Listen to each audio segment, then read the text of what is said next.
welcome back to my film and TV channel. You're all staying safe and well, and today we're going to watch a film about the cinema, set in a cinema, which is all well and good. We're going to look at something that's due for release on the 9th of January here in the UK. I'm recording this in and around that time, and I think it's been available in the US from about the 9th of December, so they've had a little bit of time to watch this before we have. So please enjoy this little review of Empire of Light. Please, if you are new to the channel, push that subscribe button, push the bell notifications.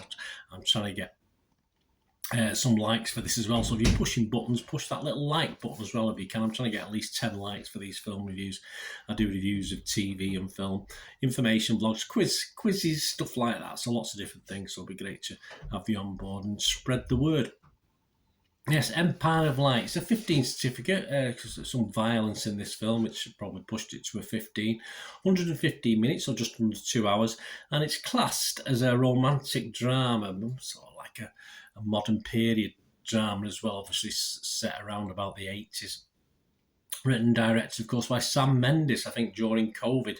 And the film stars, well, they're all wonderful, but especially wonderful in this. Olivia Colman, Michael Ward, Monica Dolan, Tom Brooke, Tanya Moody, Hannah Onslow, Crystal Clark, Colin Firth, and yes, Toby Jones, who must be putting a film out every week at the moment, and a TV series out every week as well. He's in pretty much everything, but I like him, so I don't mind. It had, as I said, a limited theatrical release in the US, and is due out on the 9th of January here in the UK. In and around, there's some preview copies, preview watches going, etc., etc. So what people think, and as I said, it's been around, mainly American audiences had time to appreciate or not appreciate this, but the Rotten Tomatoes audience, 75% positivity, we'll go with that. Internet Movie Database, 6.7 out of 10. That's all well and good, over 2,000 scores and reviews, and 82% positivity. The only real downer as far as the public were the Metacritic site, where their users scored it 5.9 out of 10. So, all right, just a little bit under 6 out of 10, which is my sort of watchable score. So, overall, very, very good. And what's it about? Well, Hillary. Hillary is a cinema manager struggling with her mental health, and Steve is a new employee longing to escape the provincial town where he faces daily adversity. Together they find a sense of belonging and experience the healing power of music, cinema and community. There you go. And as we said, the cast included all the above. And there's special mentions, and yeah, lots of love out there for Olivia Colman in this, and it doesn't surprise me one iota. What about the public seem to like it generally. What about the critics? Well, not so much. Rotten Tomatoes only holds a 5.8 out of 10 rating, which is a little bit less than I thought, but 83 fresh and 105 rotten. Yes, John Nugent, he gave it 3 out of 5. He's from Empire magazine. He said, at its best, this is genuinely evocative, and while the script is patchy, it also wisely leaves the camera, plus Trent Reznor and Atticus Ross's delicate pensive score, to do a lot of the talking. So, sounds a bit arty-farty, doesn't it, based on that review? Brian Tallarico from RogerEbert.com website, he was rotten on this though. He said, a film that works in its minor character beats but fumbles enough of the major ones to push viewers out of the very spell it's trying to cast. And yeah, I can understand that. I mean, you just get the feel it's trying very, very hard but not quite working in certain parts. Tim Roby from the Daily Telegraph here in the UK, he simply says, Olivia Colman can't save Sam Mendes' befuddling nostalgia trip. Well, I think perhaps she did, in a way. The site's consensus, this contains some fine performances and a few flashes of brilliance, but this tribute to the magic of cinema is disappointingly mundane. Again, I'm not finding much I can argue too much with or certainly debate against on this one. Metacritic, yeah, the other site we'll look at again, not overly impressed, 55 out of 100 based on 42 critics, 20 positive, which is fine, 17 mixed, which is okay, it's not quite sure, and just 5 negative, so not a total disaster. And it scored anywhere between 40 out of 100 and 83 out of 100 on the site. And the Rap's Tomris Laughley gave it 50 and said, Empire of Light feels more like a sweet experiment in nostalgia and memory than an articulate film with something to say. Yep.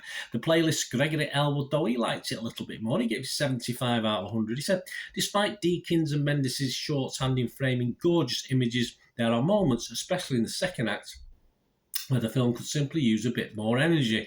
Luckily for Mendes, Colman provides it soon after, and when the movie needs it most. Yes, I think there's a lot. If you read a lot of these reviews, Olivia Colman is getting all the plaudits. What about my thoughts? Yes, I was hovering on the 5.5 to 6. I think because of Olivia Colman, I'm going to push this to a 6.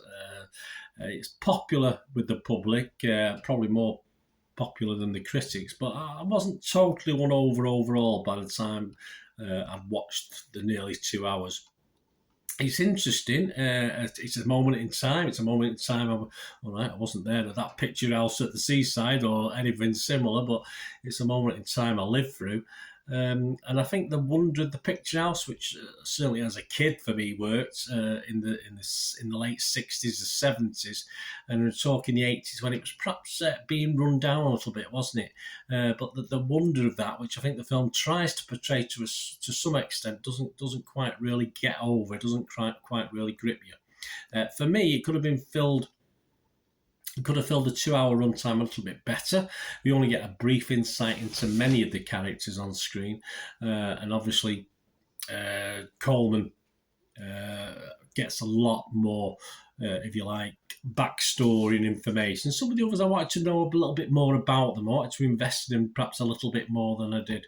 We end with the film, of course, a film that just tackles very difficult subjects, including racism, on mental health, violence, social violence, vandalism, etc.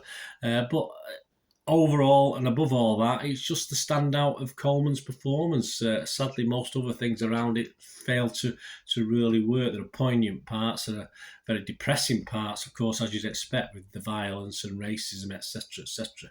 But it doesn't really grip onto those dark moments enough for me. It doesn't really sort of squeeze as much out of it as perhaps they could do in a film like this. And certainly a film that for 2 hours you probably could have lasted a lot longer if they put a lot more content into, meat on the bone, if you like. And yeah, that's about it. I think Coleman pushed it to 6 for me. It might not have reached that. It's a shame. I did look forward to this, and it was certainly watchable, but no more than that. It was a bit hit and miss otherwise, apart from, as we say, and I will say and finish off, the wonderful Miss Coleman, who was superb. Anyway, let me know what you think, guys. It'd be great to hear from you. Thanks for watching. Until we meet again, ask one thing, don't want, please stay safe, everyone. Bye for now.